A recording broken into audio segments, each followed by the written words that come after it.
जय श्री राम भारतवासियों। मैं दिवाकर सिंह आप लोगों को वर्तमान भारत में स्वागत करता हूं। मित्रों, आज मेरी वार्ता का विषय है मेरी राज्य व्यवस्था में मेरे राज्य की विदेश नीति। मित्रों, मैं राजतंत्र की बातें करता हूं और उस राजतंत्र का राजा मैं हूं। मैं स्पष्ट शब्दों में कहता हूं कि मैं जिस राज्य व्यवस्था की बात कर रहा हूं उसका शासक अर्थात राजा मैं हूं। मैं किसी भी प्रकार से लोकतांत्रिक व्यवस्था की बात नहीं कर रहा हूं या वर्तमान में जो भी राज्य व्यवस्थाएं चल रही हैं, किसी भी देश में जो प्रशासनिक व्यवस्था चलती है, राज्य व्यवस्था चलती है, मैं उसकी बात नहीं कर रहा हूं। तो आज मेरे विषय के मुख्य बिंदु है राज्य की विदेश नीति। वर्तमान समय में पूंजीवादी अर्थव्यवस्था के अंतर्गत राज्यों की स्थिति पूंजीवादी व्यवस्था में है और इसलिए उनकी विदेश नीतियां अलग हैं। जबकि मैं पूंजीवाद का समर्थक नहीं हूं, मैं राजतंत्र का समर्थक हूं। तो मैं अपने विदेश नीति को आज स्पष्ट करने वाला हूं। आज मेरी वार्ता का विषय है मेरी विदेश नीति। मेरी विदेश नीति का प्रारंभ ही होता है मेरा राज्य प्रमुख होगा। मैं अपने राज्य के हित के अतिरिक्त किसी भी बिंदु पर विचार नहीं करूंगा। राज्य का हित, मेरे राज्य का हित मेरे हित में होगा, अर्थात किसी भी प्रकार से मेरी प्रजा और मेरे राज्य का हित हो, अर्थात उसे ही लाभ पहुंचे। जो मेरा समर्थक है वही मेरी प्रजा है और जो मेरे लिए संसाधन उपलब्ध कराता है वही मेरा राज्य है। इसलिए मैं अपने राज्य के किसी भी संसाधन को किसी भी प्रकार से क्षति पहुंचाने वाली किसी भी नीति का पालन नहीं कर सकता। इसके लिए मेरी विदेश नीति का जो मुख्य आधार होगा वह है बंद देश की नीति। बंद देश की नीति मेरे विदेश नीति का आधारभूत व्यवस्था है। बंद देश की नीति। ये बंद देश की नीति क्या होती है? एक पंक्ति में मैंने कहा बंद देश की नीति। बंद देश की नीति से मेरा तात्पर्य है ऐसा राज्य जो दूसरे देशों से अपनी शर्तों पर ही कोई संबंध रखता है। वैसे इतिहास में कई देशों ने अपने देश के उत्थान के लिए इस नीति का पालन किया है, जैसा कि जापान ने भी किया था। मेजी पुनर्स्थापना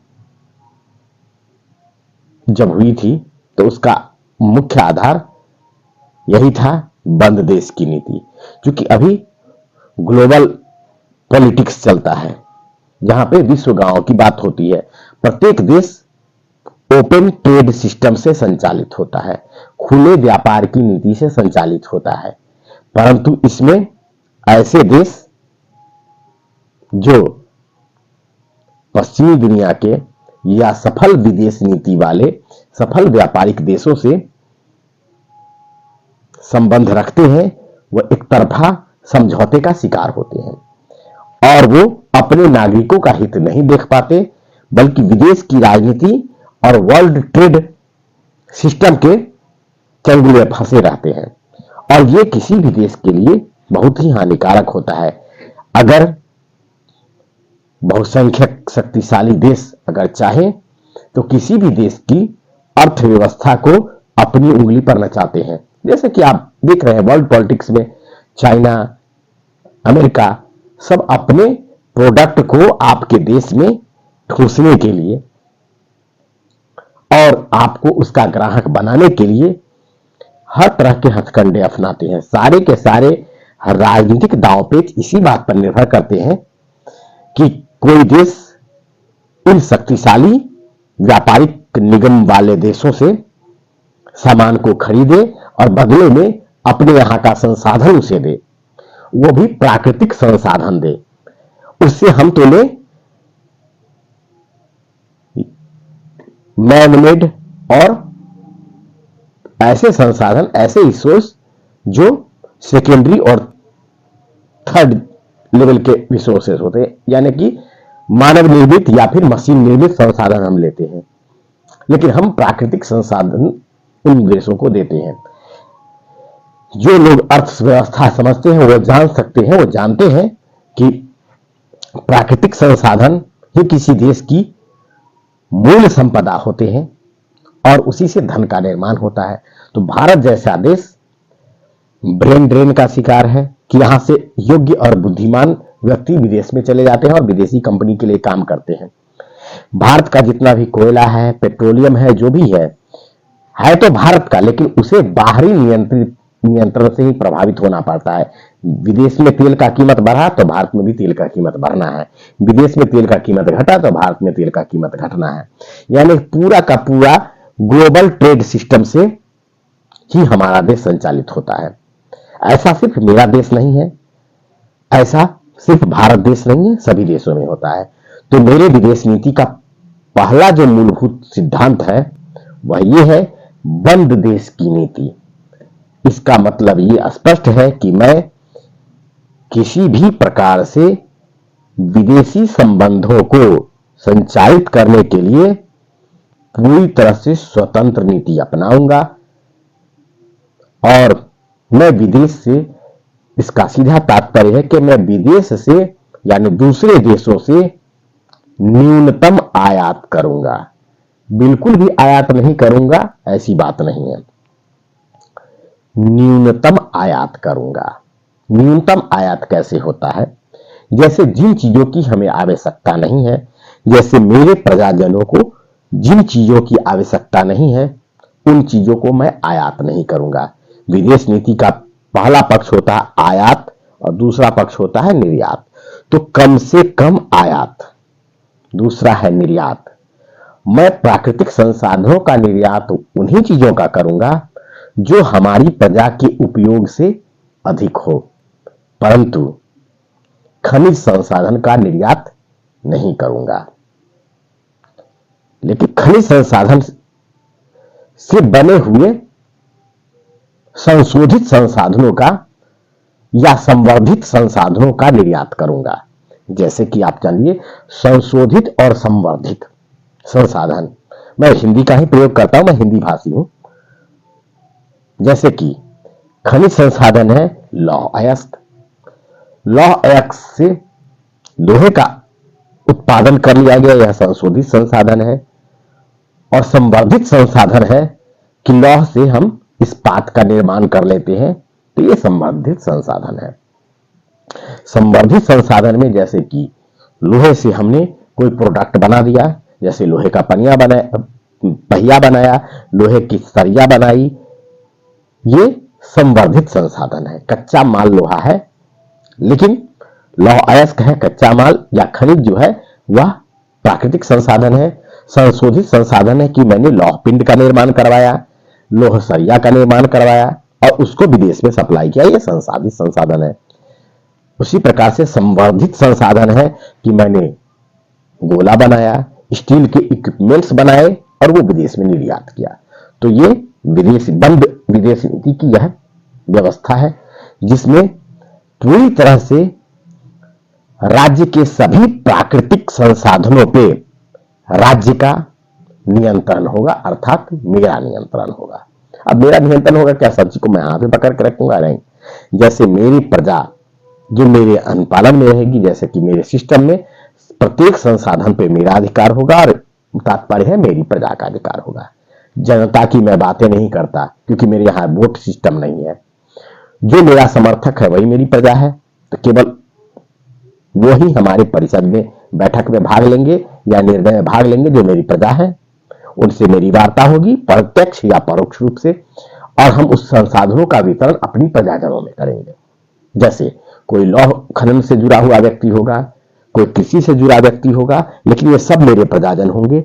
और कोई भी उत्पादन होगा तो मेरे कार्यालय में बिना सूचना के कोई व्यापार नहीं कर सकता। बंद देश की नीति में, निर्यात नीति में, कि मेरे आदेश के बिना कोई भी प्रजाजन मुक्त रूप से व्यापार नहीं कर सकते। यानी राज्य का व्यापार पे पूर्ण नियंत्रण होगा, चाहे वह आयात हो या निर्यात हो। बंद देश की नीति में आयात निर्यात को मैंने बता दिया। बंद देश की नीति में विदेश नीति का दूसरा पक्ष होता है अंतरराष्ट्रीय संबंध, जो मुख्य रूप से आज के समय में व्यापार पर ही निर्भर करते हैं। तो मैंने जब आयात निर्यात को नियंत्रित कर दिया तो व्यापार किन चीजों का होगा, इसका निर्धारण राज्य करेगा। आज के समय में व्यापार निर्यात जो भी होता है उसे मुख्य रूप से जो वस्तुएं आती हैं वह सूचना प्रौद्योगिकी, वह अमूर्त चीजें होती हैं। इस चीज को समझिए, आज के समय में ग्लोबलाइजेशन के दौर में, वैश्वीकरण के दौर में व्यापार नीति का मुख्य आधार जो है वह है सूचना प्रौद्योगिकी, जिसमें इंटरनेट सेवाएं, अंतरिक्ष विज्ञान, सूचनाओं का आदान प्रदान, यह बहुत महत्वपूर्ण होता है। और ये सारे के सारे जो व्यापार नीति के आधारभूत चीजें में से नहीं शामिल होते हैं। सूचना प्रौद्योगिकी ग्लोबलाइजेशन का बाई प्रोडक्ट है, क्योंकि ग्लोबलाइजेशन के लिए जरूरी था कि सूचना का आदान प्रदान तीव्रता से हो, यानी इंटरनेट सर्विस बहुत ज्यादा तीव्र हो।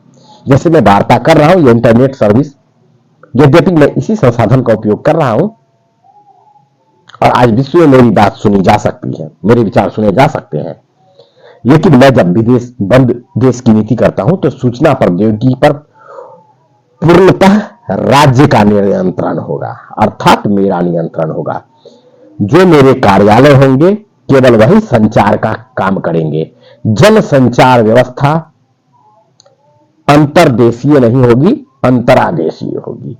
अंतरदेशीय तात्पर्य कि एक देश से दूसरे देश, यानी मेरे देश से दूसरे देश में, यानी मेरे राज्य से किसी दूसरे राज्य में संपर्क केवल और केवल राज्य ही कर सकता है, यानी कि मेरे दूतावास के माध्यम से ही हो सकता है, मेरे कार्यालय के माध्यम से हो सकता है। आज के समय में कोई व्यक्ति विदेश में रहता है, यहां से फोन घुमाया और बातचीत हो गई, इंटरनेट से बातचीत कर लिया। ये सुविधा केवल और केवल राज्य के पास होगा, सभी व्यक्ति लोगों के पास नहीं होगा। तो मेरे विदेश नीति का यह जो पक्ष मैंने आपको बताया उत्कृष्ट जनों के लिए है। तो मेरे विदेश नीति का जो यह पक्ष है यह हुआ विदेश नीति की वर्तमान व्यवस्था। लेकिन ऐसा मैं क्यों करता हूं? क्योंकि मेरे राज्य में सर्वप्रथम जो हित है वह प्रजा का हित है, और प्रजा का हित है कि मेरे देश में सुख, चैन और शांति चाहिए, सुकून चाहिए जनता को। मेरे देश के नागरिकों को सुकून देना, शांति देना मेरा कर्तव्य है।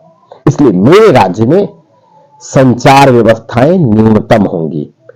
सुकून और शांति से तात्पर्य सुख और मनोरंजन नहीं है, इसको जानिए। आज के समय में इंटरनेट से आप ज्यादा से ज्यादा क्या करते हैं, अगर व्यापार इंटरनेशनल ट्रेड नहीं हो, अगर आपको विदेश से कोई सामान मंगवाना ना हो या विदेश से कोई सामान भेजना ना हो, तो आप एक मनुष्य की मौलिक आवश्यकताएं क्या होती हैं?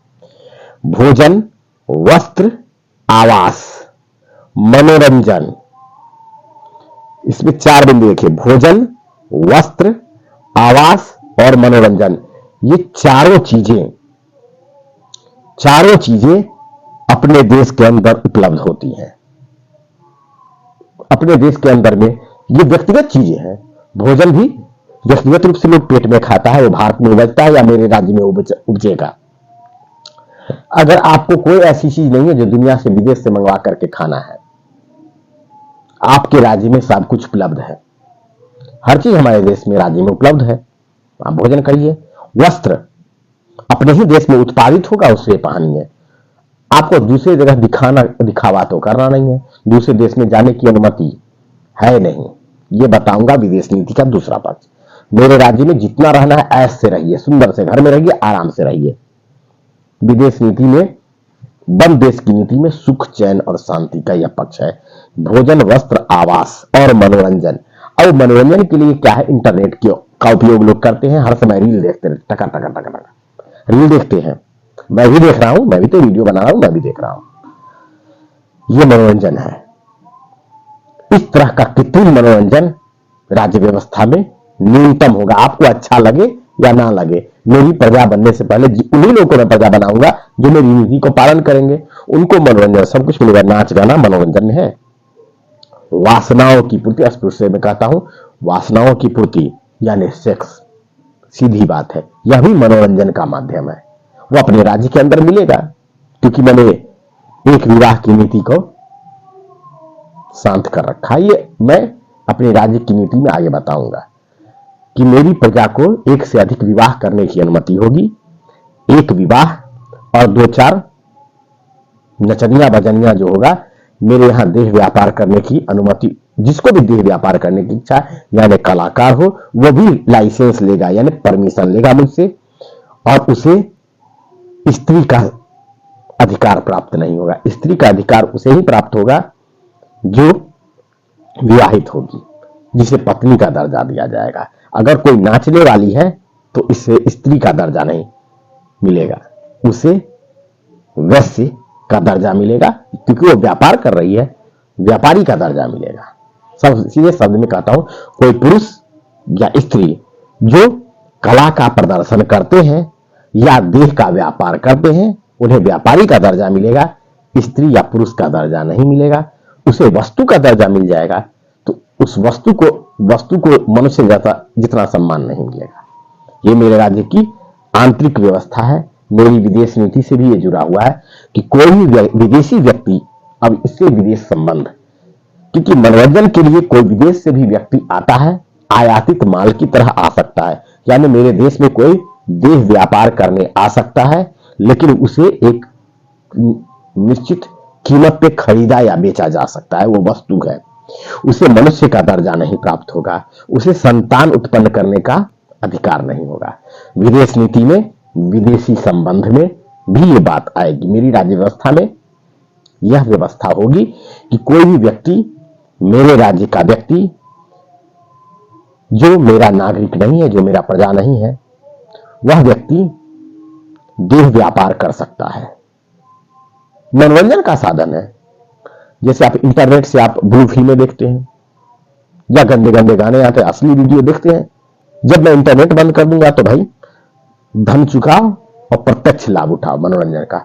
विदेश में बैठा हुआ मेरा पैसा नहीं जाएगा। इंटरनेट की सुविधा पे नियंत्रण होगा। संचार की सुविधा का उपयोग विदेशी व्यापार में केवल राज्य कर सकता है, इसलिए हर व्यक्ति के हाथ में यह सुविधा नहीं। मनोरंजन, पैसा पेमेंट करो, सीधा मनोरंजन लो। कोई भी विदेशी, अगर कोई, जैसे विदेशी साइट बहुत देखते हैं, पोर्न साइट्स चलते हैं, लोग देखते हैं भारत के लोग, ऐसे भारत का क्षति होता है। लेकिन मेरे राज्य में यह सुविधा नहीं होगी कि आप केवल आंखों से मनोरंजन करके अपना शरीर का क्षति करें, अपना समय बर्बाद करें, यह अनुमति नहीं होगी। और जो मेरी प्रजा है, उसकी एक पत्नी तो होगी, भाई परिवार में रहो तो सुखी से रहोगे, लेकिन उसकी अतिरिक्त भी जरूरत होती है। तो कोई देह व्यापार करने वाला व्यक्ति विथ लाइसेंस बाजार में, मंडी में जाएगा और अपना देह बेच सकता है। लेकिन जिस समय कोई आदमी उसका देह खरीदने जाएगा तो भी राज्य से परमिशन लेके जाएगा, उसके बाजार से घोषित करके जाएगा। उसकी पत्नी का उसके सही पर अधिकार है, किसी पुरुष का, किसी स्त्री पे पुरुष का अधिकार है, लेकिन इसके अतिरिक्त कुछ भी करेगा, पेड करेगा, पैसा पेड करेगा, और वो भी लाइसेंसधारी व्यक्ति के साथ। और मेरे राज्य का भी नागरिक होगा तो उसे मनुष्य का दर्जा नहीं प्राप्त होगा, उसे वस्तु का और निर्जीव वस्तु का दर्जा होगा। यानी उसकी मृत्यु का भी कोई जिम्मेदारी राज्य नहीं लेगा। तुम वस्तु हो, वस्तु का उपयोग, पैसा दिया, तुम्हारे शरीर का उपयोग किया, तुमने देह बेचा, देह बेचने वाला तुमको कोड़े से पीटा, पैसा देकर तुमको पीटा या प्यार किया, उसकी मर्जी। जिसे तुम्हें खरीदा, तुम वस्तु हो। इसलिए मेरे राज्य में यह स्पष्ट रूप से विदेश नीति का ये एक पक्ष ये भी है कि मैं संचार व्यवस्था को बंद करके रखूंगा। संचार की खुली छूट नहीं होगी, केवल संचार राज्य के, यानी कि इंटरनेट व्यवस्था पे प्रतिबंध होगा। बंद देश की नीति, ताकि लोग सुकून से रह सके। क्योंकि विदेश नीति का एक अन्य पक्ष होता है जो आधुनिक समय में भी है और प्राचीन काल से चला आ रहा है वह सीमाओं की व्यवस्था है। मेरे राज्य की सीमाएं, सीमा सुरक्षा भी विदेश नीति को प्रभावित करती हैं। वर्तमान समय में पूंजीवादी व्यवस्था के अंतर्गत दो देशों के बीच में व्यापारिक गतिविधियों के संचालन में फेरबदल होने से सीमाओं पर दबाव बढ़ता है। लेकिन प्राचीन समय से सीमा विवाद का मुख्य कारण जमीन हड़पना ही रहा है और वह नीति कभी बदल नहीं सकती। मेरे राज्य का पड़ोसी राज्य चाहेगा कि उसके भूभाग में वृद्धि हो, क्षेत्र में वृद्धि हो, इसलिए मेरी सीमाओं पे आक्रमण होने की पूरी संभावना है। तो मेरे विदेश नीति में, बंद देश की नीति में, आयरन डोम तो आप जानते हैं इजराइल का, उसी तरह की नीति होगी। पूरी तरह से तारबंदी मेरे राज्य के क्षेत्र में होगी। जैसे आपने अभी देखा कि चीन वाला या पाकिस्तान की तरफ से अगर मैं अपने राज्य क्षेत्र में अगर तारबंदी करना चाहूंगा तो स्वाभाविक है कि वो देश मेरा विरोध करेंगे, तारबंदी का विरोध करेंगे। तो राष्ट्रीय सुरक्षा, विदेश नीति का यह एक पक्ष है, राष्ट्रीय सुरक्षा। इस पे मैं वार्ता करते हुए आपको बताता हूं कि जब मैं एक बंद देश की नीति बनाता हूं तो राष्ट्रीय सुरक्षा की नीति पर भी ध्यान देना आवश्यक होगा। ऐसा इतिहास में को जो जानते हैं वो जापान का इतिहास जानते हैं, वो जानते हैं कैसा हुआ था। बस मैं अपने समय में बता रहा हूं कि भारत, मैं अपने राज्य की बात करता हूं कि जिसमें ज्यादातर भाग स्थल भाग होंगे, तो उसमें पूरी तरह से सैटेलाइट द्वारा सुरक्षित क्षेत्र होंगी मेरी सीमाएं।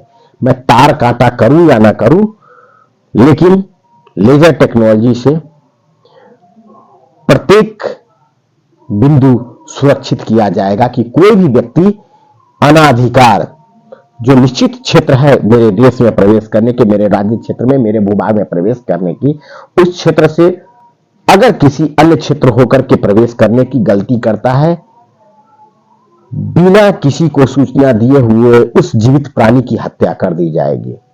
वह जीवित प्राणी जंतु भी हो सकता है, मनुष्य भी हो सकता है, सीधा किल कर दिया जाएगा। अगर कोई देश मुझसे संबंध रखना चाहता है तो अपने देश मेरे कार्यालय से संबंध स्थापित करके अपने दूतों को भेज सकता है, जो निश्चित द्वार क्षेत्र है उसी से प्रवेश कराएगा।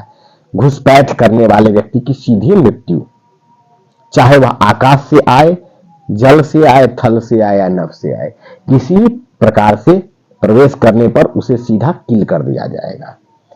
अब रही बात आकाश की सुरक्षा, जैसे ये आज भी अंतरराष्ट्रीय संबंधों में किया जाता है कि जिस देश पे आपका समझौता नहीं उस देश से आपके विमान को जाने नहीं दिया जाता है। तो ये बात सही है कि मेरे आकाशीय क्षेत्र में धरातल क्षेत्र से 18 किलोमीटर ऊपर तक का क्षेत्र पूर्णतः प्रतिबंधित क्षेत्र होगा और इसके ऊपर का क्षेत्र भी प्रतिबंधित होगा जहां तक मेरे मिसाइलों की रेंज होगी। अगर कोई विमान बिना परमिशन के मेरे राज्य क्षेत्र के ऊपर से गुजरता है, सीधा मिसाइल से दाग करके गिरा दिया जाएगा। और ये पहले ही अंतरराष्ट्रीय संबंध में प्रत्येक देश को पत्र द्वारा सूचित कर दिया जाएगा कि मैंने बंद देश की नीति का पालन करने का निर्णय लिया है। आप अगर मुझसे संबंध रखना चाहते हैं और सुविधा लेना चाहते हैं तो मेरे आकाशीय क्षेत्र से अगर विमान गुजारना चाहते हैं तो उसके लिए आप निश्चित शुल्क देंगे और वह शुल्क बिना दिए हुए आप विमान ऊपर से नहीं ले जा सकते। आकाश पे प्रतिबंध, क्योंकि मेरा राज्य क्षेत्र है। अगर आप मुझ पर, इसके लिए कोई डिस्कशन नहीं। अगर कोई देश मेरे इस विचार का अगर विरोध करता है तो वो मेरा शत्रु माना जाएगा, फिर उससे किसी भी प्रकार के संबंध नहीं रखे जाएंगे राज्य की ओर से। हो सकता है कि कुछ देश मुझसे कुपित होकर के युद्ध की घोषणा कर दें, तो ऐसी स्थिति में उन्हें खुले रूप से युद्ध की घोषणा करनी पड़ेगी और वो मेरे पड़ोसी देश ही हो पाएंगे जो मुझ पर आक्रमण कर पाएंगे, क्योंकि विदेश जो बहुत दूर देश के हैं वो समझौता करना बेहतर समझेंगे। जैसे मुख्य रूप से विमानन कंपनियां जिन देशों की है विश्व स्तर पे, वो देश लड़ाई करने की अपेक्षा संधि के लिए छोटी शुल्क चुकाना बेहतर समझेंगे और शुल्क जो भी होगा वो बहुत न्यूनतम रखा जाएगा, ताकि विदेश को कोई भी विमान वाला पैसा देकर के विमान उड़ाना बेहतर समझेगा। और उन्हें सुविधाएं भी दी जाएंगी कि अगर कोई तकनीकी खराबी होती है तो मैं अपना एयरपोर्ट दूंगा उतरने के, लेकिन एयरपोर्ट पे विमान उतरते हैं पूरी तरह से उसको सील कर दिया जाएगा कि कोई आतंकवादी घटनाएं ना हो सके। बंद देश की नीति में अंतरराष्ट्रीय और राष्ट्रीय सुरक्षा का ध्यान रखा जाएगा। ये बंद देश की नीति में होगा। अब रही बंद देश की नीति में मेरे नागरिकों की सुरक्षा।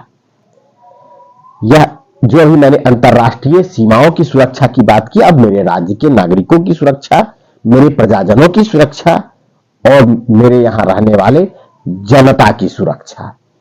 प्रजाजनों की सुरक्षा के अंतर्गत मेरे राज्य क्षेत्र में किसी भी व्यक्ति के पास घातक हथियार, लीथल वेपन, ऑटोमेटिक मशीन रखने का अधिकार नहीं होगा। केवल आरक्षियों के पास और सेना के पास ही घातक हथियार रखने का अधिकार होगा। कोई भी व्यक्तिगत रूप से आत्म सुरक्षा के लिए ऑटोमेटिक मशीन या गन नहीं रख सकता। केवल कृषि उपकरण, लाठी और डंडे ही आरक्षियों के पास भी होंगे। आरक्षी यानी पुलिस व्यवस्था जिसे सामान्यतः कहा जाता है, पुलिस के पास भी केवल लाठी और डंडे होंगे। सेना के पास ही घातक हथियार, ऑटोमेटिक वेपन होंगे। आंतरिक सुरक्षा के लिए आवश्यक है कि कोई भी जानलेवा हमला नहीं कर सकता, न जनता का व्यक्ति न प्रजा। इससे आंतरिक सुरक्षा सुनिश्चित होगी। लेकिन जो सैन्य सेवाओं में होंगे उन्हें हथियार का पूरा अभ्यास करवाया जाएगा। और क्या होगी मेरे सैन्य व्यवस्थाएं, ये मैं अगले वीडियो में बताऊंगा, मेरी सैन्य नीति। तो अभी मैंने आंतरिक सुरक्षा के लिए बताया। कोई व्यक्ति घुसपैठ कर ही नहीं सकता, हथियार लेके आना नहीं है। अगर मेरे राज्य क्षेत्र में कोई व्यक्तिगत रूप से हथियार रख ही नहीं सकता, अगर कोई व्यक्ति अगर हथियार रखता है किसी प्रकार से, जैसे मेरे राज्य में पहले से हथियार कहीं ना कहीं अंडरग्राउंड करके रखे हुए हैं, वो आ गए मेरे राज्य व्यवस्था में, तो ऐसा व्यक्ति प्रजातंत्र खो देगा। अगर वो लीथल वेपन रखता है, प्रजातंत्र खो देगा, उसके सारे अधिकार समाप्त कर दिए जाएंगे और उसे जनता बना दिया जाएगा और मेरे खेतों में वो मजदूरी करेगा। राज्य के खेतों में मेरे प्रजाजनों के यहां मजदूरी करेगा, सीधा उसके अधिकार समाप्त, सीधे प्रजा से जनता बना दिया जाएगा। यानी राज्य के नियमों का विरोध करते ही प्रजातंत्र खो देगा, वह जनता बन जाएगा। और जनता का मतलब जो होता है, जो अभी आप लोगों का हाल है, आप सभी लोगों का जो हाल है, आप कोर्ट में कानून लड़ने जाइए, पैसा दीजिए तब लड़िए, तो प्रजा को तो सारे अधिकार मिले हुए हैं जो मैंने पिछले वीडियो में बताए। प्रजा को तो वकील रखना नहीं है, वो प्रजा के बीच की। लेकिन जनता की हालत वही है जो एक पशु की हालत होती है, एक गुलाम जैसे आज भी है। आप जनता है, आपको हर चीज के लिए पेड करना पड़ता है पैसा। एक जनता होने के बाद आपको हर काम के लिए आपको राज्य के सम्मुख परिश्रम करके श्रमदान देना होगा। इसलिए प्रजा की बात मैं करता हूं, जनता के लोग, यानी जिस समय आपने राज्य के नियमों का पालन नहीं किया, मेरे आदेशों का पालन नहीं किया, आपके सारे के सारे राजनीतिक अधिकार, प्रजा के तत्व जो भी है, प्रजा के अधिकार, वो छिन जाएंगे। इसलिए हमारे राज्य की आंतरिक सुरक्षा हो गई। अब विदेश नीति और आंतरिक सुरक्षा से संबंध क्या है? आज के समय की स्थिति में कोई भी व्यक्ति विदेश जा सकता है, उस पर वीजा पासपोर्ट का नियम आज भी है, लेकिन उसमें कड़ाई नहीं है। लेकिन मेरे विदेश नीति में बंद देश की नीति है। किसी भी व्यक्ति को वीजा और पासपोर्ट जैसी सुविधाएं जो होती हैं, पासपोर्ट जहां नागरिकता का प्रमाण पत्र है, वीजा की उस देश में आपको बनाने कहता। हम किसी भी व्यक्ति को जो राज्य से समर्थित व्यक्ति है उसी को विदेश जाने की अनुमति देंगे। मजदूरी करने के लिए विदेश जाने की अनुमति नहीं मिलेगी। चाहे आप वैज्ञानिक हैं, अगर दूसरे देश से विज्ञान का सुविधा देना चाहते हैं, आप अपनी योग्यता विस्तार करना चाहते हैं, तो राज्य आपको ससम्मान विदेश में भेजेगा, और जिस देश में भेजेगा वहां भी आप मेरे देश के नागरिक हैं, मेरी प्रजा हैं, इसलिए आपके अधिकार मेरे बराबर होंगे, यानी राजा के बराबर होंगे। अर्थात उस देश के शासक वर्ग को यानी राज्य व्यवस्था को, उस व्यक्ति को जिसने मैंने अनुमति दी है या परमिशन दिया है उस देश में जाने की, चाहे वह शिक्षा के लिए गया है, अनुसंधान के लिए गया है, व्यापार के लिए गया है, उसकी सुरक्षा जिस देश में वह जाएगा वहां की सरकार करेगी, क्योंकि वो मेरा नागरिक है, मेरी प्रजा है, तो उसका सम्मान मेरे बराबर होना चाहिए। उसे किसी प्रकार की कोई असुविधा नहीं होगी, उससे कोई मजदूरी नहीं करवा सकता, उसका जो भी पेमेंट होगा वो मेरी तरफ से होगा, उसकी सुरक्षा, उसका सारा का सारा खर्चा जो होगा उसका निर्धारण मैं करूंगा। अगर वहां रिसर्च करने गया है तो उसके शायद की उसके भोजन, आवासन, सबका खर्चा राज्य की ओर से दिया जाएगा, और उस राज्य में, जिस राज्य में वो गया है, वहां की सरकार उस व्यक्ति की पूरी सुरक्षा और सुविधा की व्यवस्था जैसा मैं अपने राज्य में करूंगा उसका, वैसा ही उस राज्य में उसे करना होगा। इस प्रकार की व्यवस्था के माध्यम से मैं बंद देश की नीति रखूंगा, मेरी विदेश नीति में शामिल होगा। आप लोगों के मन में अगर किसी प्रकार का प्रश्न उठता है कि इस प्रकार से राज्य की व्यवस्था से कई शत्रु उत्पन्न हो जाएंगे, तो इस बात का कि मेरे राज्य में शत्रु उत्पन्न तो होंगे, तो आज कौन सा देश है जिसमें शत्रु नहीं है, लेकिन शत्रुता की पूरी गुंजाइश मैं रखता हूं। बंद देश की नीति में आंतरिक सुरक्षा की नीति पे वार्ता में अगली वार्ता में करूंगा। अभी की वार्ता में और आज की वार्ता में यही रहा, मेरे राज्य की विदेश नीति बंद देश की नीति है। आंतरिक सुरक्षा और बाह्य सुरक्षा, व्यापार, आयात निर्यात, सब पर मैंने वार्ता कर दी। अगली वार्ता राष्ट्रीय सुरक्षा और मेरी औद्योगिक व्यवस्था, इस दोनों व्यवस्था का वीडियो एक साथ बनेगा। कैसे, इसकी व्याख्या मैं अगली वार्ता में करूंगा। तब तक के लिए धन्यवाद, नमस्कार।